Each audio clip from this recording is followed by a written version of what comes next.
our aerial robots are not only able to take measurements and data, images, but also to perform manipulation activities. So this dual arm system is able to be transported from this multi-rotor system, hanging the dual arm, to perform maintenance manipulation operation, for example, in an electrical line. These are what we call hybrid mobility robots, because they can fly and then land on a pipe 20 meters height, for example, and then roll over the pipe to perform inspections, contact inspection with ultrasonics. So after landing, they can roll and then fly again to other pipe or to the ground. But the mobility could be also different. So for example, here, instead of rolling, we can have this elastic material, thermoplastic, in such a way that we can land on this pipe and then walk on the pipe. Also, it is interesting to see that when landing, it is not necessarily to be completely aligned, because we have some flexibility to maintain the equilibrium and then moving the body to put the center of gravity in the vertical. These are bio-inspired aerial robots.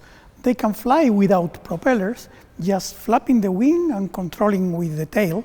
And they can also perch with one or two claws and then perform manipulation activity by means of touching and then contact inspection.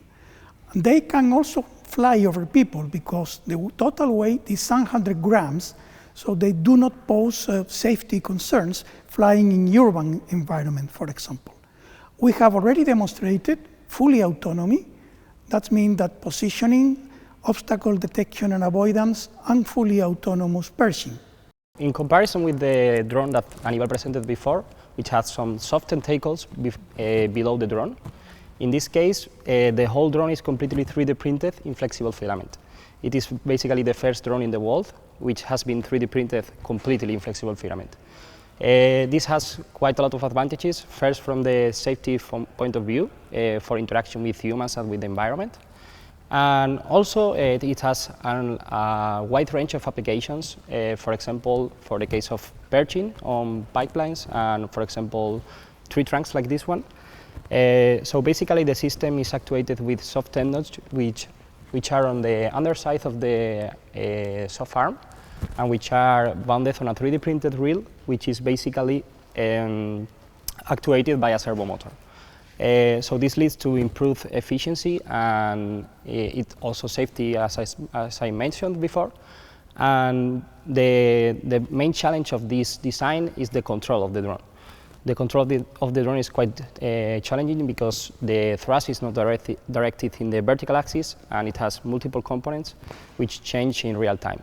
So we have had to develop a specific controller for this kind of drone. And the other challenge that we are working on right now is the design of the propellers, because of course we have a sub-drone here which has a rigid propeller, and in the end this has another risk. So the trend is that we are going to change these rigid propellers by deformable propellers like this one.